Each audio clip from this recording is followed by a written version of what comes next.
This edition of MacVoices is supported by the MacVoices Dispatch, our weekly newsletter to keep you up on all the latest from MacVoices. Watch or listen to MacVoices straight from your email client. Sign up at macvoices.com/newsletter and stay up to date. Welcome to MacVoices. This is the talk of the Apple community, and I'm Chuck Joyner. Folks, this is another Road to Macstock show, headed to Macstock in Woodstock, Illinois in July. This time, though, we're doing things just a little bit differently. Up till now, you've heard about speakers and that kind of thing, but Macstock this year is going to have something a little bit different as part of the Sunday afternoon program. It's going to be the showing of a documentary about a Newton product that many of you probably know, and maybe a few of you don't know about. It's called Love Letters to Newton, and I'm happy to welcome the brains behind it, Mr. Noah Leon. Noah, welcome. It's great to see you on MacVoices. Thanks, Chuck. I don't know if you call me the brains, but well, I guess that works. Yeah, sure. I'll give you any title you want. You did the video. Cool. So yeah, this is going to be something a little different for Macstock, and I think something very much that's going to be appreciated by any Apple fan. I mean, how can you be an Apple fan and not be interested in the history and the Newton?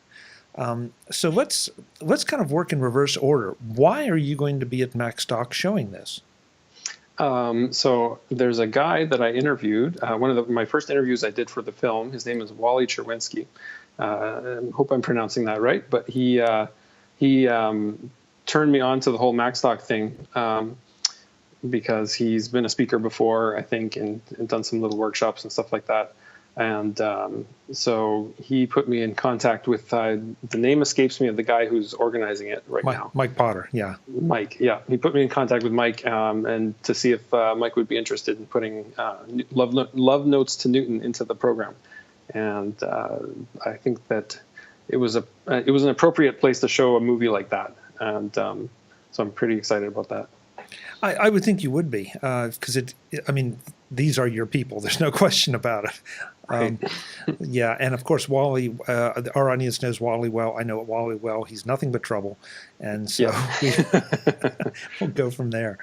So you're going to be there as well as obviously showing the documentary. Right, yeah. So I'm coming down on the second day. I'm shooting a wedding. Actually, I'm a wedding cinematographer first and foremost. That's what pays my bills. And so I'm shooting a wedding the night before, and then I'm flying down to take part in the conference on the second day. Oh, that's great. That's great. Well, then we'll get to meet in person. Yeah. Yeah. Okay, so the obvious question here, I think, is why, and I think I said it wrong, it's Love Notes to Newton. Sorry about that. Right. Why a documentary about the Newton at this time, at this stage, after this much time? Well, I wanted to do this film around 2009, which was just before the iPad had come out, but it was after the iPhone had come out, because I think that was around that time the Newton community was actually kind of at one of its peaks, because what can I say about it? That was when I wanted to do the film, because I felt like the community was very strong, and I wasn't able to do it at that time because I was not as financially secure, and crowdfunding wasn't as much of a thing back then. And last year, I kind of looked at where I was in life, and I thought, hey, well, why don't we try this? Why don't we try this idea and see if anybody's interested? And so we did the crowdfunding campaign, and we raised quite a bit of money. And I had it kind of like an idea of different films I would do, considering how much money we raised. So we went with Indiegogo because you can keep whatever funds you raise, even if you don't reach your target. And so I had like a goal, which was like, we'll make this kind of film. We're going to have a budget. I'm going to get paid, and it's going to be great. And we reached somewhere around here, which I think was still pretty amazing, considering what we were trying to do. And this film came out, I think, for me, of being part of this community, because I had been and still am kind of a Newton user. I don't use it as much anymore, except for pleasure. But it's one of these things that you don't want to get rid of because you enjoy using it so much. I think a lot of people can relate to that when it comes to these kind of Apple products that they have so much personality. And let's be fair, there are still a lot of active Newton users that they feel this is one of the best things that Apple ever produced. It satisfies their needs. And I've heard the same thing from other Newton users. It's fun to use. Right. It's such a neat concept for a computer where it's not like today where you have kind of a grid of apps, and you'll hear people say this in the movie. It is kind of like a mechanical way to interact with the device. It's not very organic. Whereas the Newton, it was totally pen based. It was kind of like a super paper kind of metaphor that and I think that when you interact that way with the device, it creates kind of a personal connection. And there are also lots of little details in the operating system which made it a very personal device. When you scribble something out, it disappears in a puff of smoke. If you put something in the trash, it kind of dives down to the bottom of the screen into the trash can. So just little things like that just make it something that as you use it, you kind of feel attached to it. Like if you had like a favorite notebook or something like that, but at another level, obviously. I had a Newton for a while, and I believe I abandoned it when Apple discontinued it, because I was kind of determined to try to make it work, even though I'm in serious competition for the world's worst handwriting. And so, it never maybe functioned as well for me as some other people who had better handwriting. I mean, no matter how hard I tried it or to train it, it wasn't quite up to the task. Not sure anything would be. But it was a very personal device. It certainly got people's attentions when you carried it into a meeting or pulled it out. And, that may have been part of its appeal as well. But for the hardcore users, they integrated into their lifestyle, and they really never wanted to give it up. Right. And so we meet some of those people in the film, and they talk about just about their life with the Newton and things like that. And also, I don't know if you know, but there was a protest after Newton was discontinued. And so at one point, I go with a guy named Adam Tao. We go down to Apple headquarters, and he shows me where the protest was and all of that. And we actually shot that scene on an iPhone, and we mic'd him up because we didn't want to be too obtrusive at Apple. We wanted to, be respectful, I guess, and not get kicked out. So, people were so attached to the device that they had a protest when it was canceled. And so I think that a lot of people like to hang on to it because it is like for people who can get it to recognize their handwriting, it's it's like having a spot where you can I think writing it's a tool that helps you to think also, and helps you to figure things out. And so for people who write a lot, it's a very personal device, like I said. Yeah, that's the phrase I keep hearing. I used to hear, and I hear even now from Newton users, it is such a personal device. I think most of us think of our iPhones as the most personal device. But again, maybe it was just those little touches that used to go in operating systems where the developers were borderline whimsical about certain things, as opposed to just, very much, okay, this is productivity oriented, or this is where the productivity starts and the fun ends, or, the creativity is across the board. This was just a whole different thing. Right. Excuse me. And this is also before the internet. So the way that people interacted with computers was much different. And I think the Newton had a certain vision of the future that was kind of a path that we didn't end up taking. And I think a lot of people are kind of sad that we didn't take kind of that path with portable computers. We had kind of the iPhone route, which is, it's a wonderful device, but it's different. It's a different technology in a lot of ways. That's a great way to look at it, is that the loss of the Newton represented sort of a choice, a fork in the road. And so you could argue either way, that one was better, one was worse. They definitely were probably going to take us to different places, or who knows, maybe they would have converged back, again at some point. But yeah, that's a good way to look at it. And I admit my experience with the Newton was rather limited because of the lack of success I had with it. But the best way I can say it from my experience is it was a device I wanted to make work. I wanted to use it, and I could just never quite get there. Right. I think a lot of people felt that way. And another thing about the Newton was that it was a very open kind of platform. Anybody could write any kind of software that would mess with the underlying system, and you could write all kinds of apps which would completely change the interface. And it's a very different concept to everything that we have today, which is very locked off, separated. Apps can't talk to each other except by special permission and stuff like that. Whereas the Newton, you could write a line of code that would borrow information from another app or things like that, which is a terrible security risk. And so that's another reason why it's not the reason that it died, but it would have been a challenge in today's world.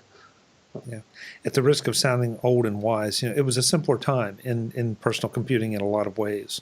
Mm-hmm. And, we all look back on some of those days with a lot of fondness, but, the harsh realities of things, are part of today's world, and that's the world we have to live in. Yeah. There's a quote by Steve Capps in the film where he says that it was kind of the legacy of the hippie days of computers, where people were a lot more trusting. So, and of course, there was no internet. So yeah, there were no. Another quote from the movie. This was before bad people.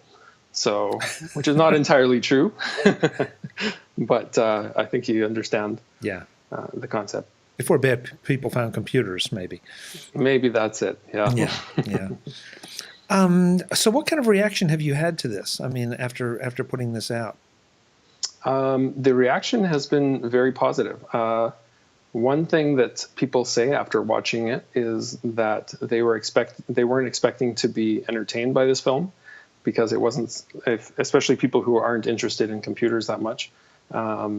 They weren't expecting to be entertained by it, but it was kind of the personal aspect and the people in the film that kind of got them. And I think that that's kind of the theme of the film, if there is one, is that good technology isn't really about the technology, it's about the people.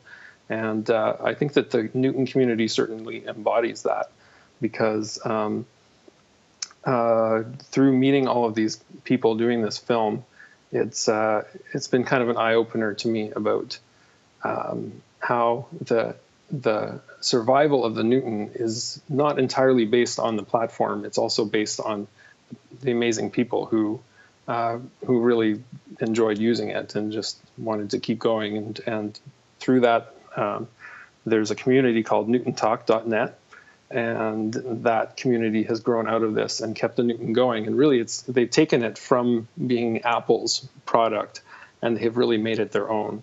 And so, as much as they can without violating copyright and stuff like that. So that was my takeaway from doing the film, was that it's really about the people. And that's something we seem to talk about a lot here, is all the aspects of the Apple community. This is just one that I don't think we've ever really talked about much, the Newton aspect of it. But the developers, some of us are headed to WWDC and the ancillary events in a week or two.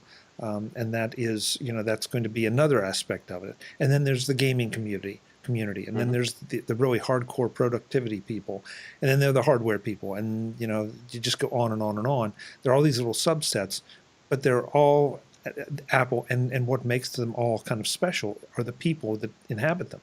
And that's something that is so easy to overlook when you start talking about, well, yeah, we have a community based around a computer or an operating system or a piece of hardware or something of that nature. That no, it really is about the people. It's just that's where their common bond is. Right. Yeah, I totally agree with that. Yeah, not a lot different than professional sports. I mean, if you stop and think about it, professional sports almost makes less sense because you're not out there playing. You wear their colors and you cheer for your favorite team, and you have some sense of ownership and participation. And with the tech communities, usually you can get involved in them and be doing something with it. So right. I'm probably going to get emails for that, but that's okay. That's well, okay. I guess you're not in Johnny Ive's hardware studio developing the products, but you can program if you want to. So. Sure. And you're actually making use of some of that technology Oh, to make sure. your life better or run your business or, advocate your position on whatever it is you're advocating. So yeah, Hmm. yeah. Or make a movie, edit a movie. Or make a You could movie. do that. Thank you for that lovely segue because that's exactly where I was going next. So you're a wedding cinematographer, but Hmm. you decided to do a documentary on a tech product. Right, because Other than, I'm other than your love of the Newton, how does that work? well, the reason I got into weddings is I would love to be a filmmaker, but it's very difficult, especially in today's world, to actually make any money doing that, unless you work at a studio or something like that. And even then, it's very difficult to make money in today's world because the technology is so accessible. So I hadn't really embarked on the path of being a filmmaker, but I started doing weddings, and that's also something that I really enjoy because it's kind of like doing this film with the Newton community. You have kind of like a built-in audience, and it's the same thing with the wedding. You already have an audience, which is the couple and their family, and it's just when you do a wedding video, you're trying to find that personal aspect, and I think that transfers over also to this film about the Newton, where I was trying to find something personal, which was easy to do actually because, like we talked about, the personal nature of the device. So I don't know if that answers your question. Yeah, no, it's interesting. I mean, so you're a would-be filmmaker and you just found a topic or a subject that you really liked. Right, exactly. And in the meantime, I've been honing my skills doing weddings, so Any, paying the bills. have you heard from Apple on this at all? No, we're very positive about Apple in the film. We don't critique them much, and we don't use a whole lot of copyrighted anything that would get us into trouble. So we're hoping to just fly under the radar. It is a fan film, and we don't have any money for lawyers. So we and it's not that we're afraid of them or anything like that. This is actually I feel like this film is about a different Apple. If you remember Apple in the 90s, it was it was a much different company, and the Apple today is I guess it has kind of a common heritage, but it's a much different company. So anyway, I haven't heard from Apple. Okay, well that's good, especially since you filmed there on the campus. Yeah. That was an interesting move. Hmm. But yeah, and th- there have been some fan films about Apple from a lot of different angles. I'm not sure that there's been one about a particular piece of hardware. Maybe so, but so who are some of the people you talk to in this? Are they just Newton? Pardon me, Newton users, or did you get to talk to any of the Newton team? Right. So when I started the film, I thought, well, maybe we'll just talk to fans. But I had aspirations that maybe we could talk to some of the original Newton team. And so we reached out, and we were able to talk to Steve Capps, who also worked on the Mac. And he did a lot of the interface, he's responsible for a lot of the design of the software. And he was a great source. Through a guy called David Grealish, who's been very helpful. He's an amateur historian. He's been very helpful on this project. He got me in contact with John Scully. So I got to interview John Scully. If you know, he was, I'm sure you know, he was the CEO of Apple when the Newton was being developed. Sadly, he stepped down just before the Newton's release, which is kind of a sad thing. But who else did we interview? We got to talk to James Joaquin, who was in the marketing of the Newton, and that was also a great interview that's in the film. You'll see him in the preview, and a couple of other guys. I think it was really heartwarming to see that they would talk to us about it, and I think that they were happy to. I have to confess, I've only seen little bits and pieces, and I mean very little bits and pieces, because I'm looking forward to Macstock. I want to experience the movie in a crowd of Apple enthusiasts and see, what their reaction is. It would be real easy to sit here and watch it alone at home on a computer screen, but I think the impact is going to be completely different when it's up on a big screen and you have an audience around you. I hope so. I haven't experienced that yet, so I'm looking forward to it. Okay, so we'll be right there together. Yeah. So for the folks, first of all, and we'll get to why you should come to Macstock and how to come to Macstock in a minute, but if you absolutely just can't make it, where can folks go to see this at this point? So it's going to be, you'll be able to find it through our website. We're hoping to get some, raise a little extra money to do a distribution run through iTunes and some streaming platforms. But if all else fails, it'll be available on Vimeo on demand, where you can go and you can rent or watch it or purchase it, and you can watch it that way. It should be online, I think, in about maybe a month or so. I'm not going to say a set date yet because we still have some little things to figure out, but it won't be too long. So just a little bit before Macstock is your target date. Right. So we're going to probably do a soft launch. And especially the first thing we need to do, because it's a crowdfunded project, we're going to get it out to the backers who participated in the project. So that's our first priority. And then after that, we're going to get it up where everyone else can see it. Good. So, but one way or another, you'll be at Macstock. It will be at Macstock. So that's the one place you can go to be absolutely assured that on this date and time, this is where you get to see it. That's and you get to see it in a crowd, like you said, which is I think that'll be valuable. I think that's going to be nice. I was just going to say it's always better to see a movie in a crowded theater, I find, just because you feed off the energy. We'll have to talk to Mike and see if we can get you a red carpet of some kind. Yeah, please, or else I'm not coming. Okay, Mike, if you're out there, and add to the budget one red carpet. Absolutely, yeah, a limo too. A limo? Oh, okay. Might be a Volkswagen, but we'll see what we can do. Okay, I'll take it.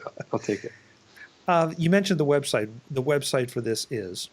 It's newtfilm.com. So NEWTFILM.com.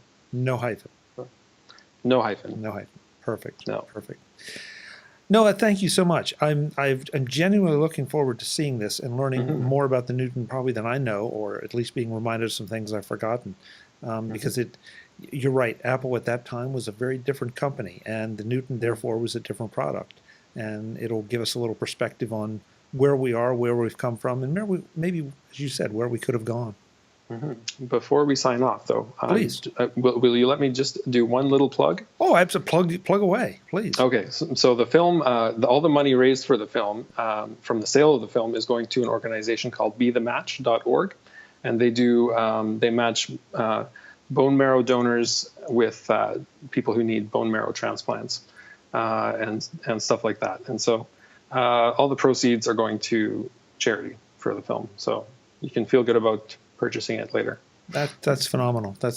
And that too is kind of in keeping with the sentiment of the Newton and the sentiment of those times. Very nice. Sure. Very nice.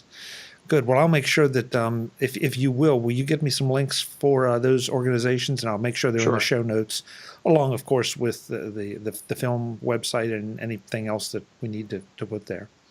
Okay, I will do that. Thank you. Thank you so much, Noah. I look forward to shaking hands with you and watching the film with you. Sure. It's been a pleasure. All right. Folks, I'm Chuck Joyner. I can't say this enough. We really want you to come to Macstock. This is just one more really good reason. Woodstock, Illinois in July. You can use the code MacVoices to get the best price out there. All the speakers have codes. So if you don't want to use mine for any reason. No, did Mike give you a code? Good question. I don't think he mentioned it. Okay. But well, if anyone's listening, they can use your code. Yes. So. Okay. So we're good. Yeah, but at the end of the day, that's the best way to get the best price. It's not going to get any better. It's equal to the very first early bird price that was announced in January. Mike is doing that because we really want to see you in Woodstock. The theme this year is productivity, and there's going to be a lot of great information distributed, but there's also going to be some really cool entertainment, and this will probably lead the way. So we will see you there. Until the next time, and as always, thanks for watching. Visit MacVoices.com for show notes and to connect with Chuck on social media. Get involved in our MacVoices Facebook group And get more out of your Apple tech with MacVoices magazine, free on Flipboard. And if you find value in it all, consider supporting us at patreon.com/MacVoices and join these folks who help keep MacVoices coming to you. Advertising handled by Backbeat Media at backbeatmedia.com. Bandwidth provided by CashFly at cashfly.com.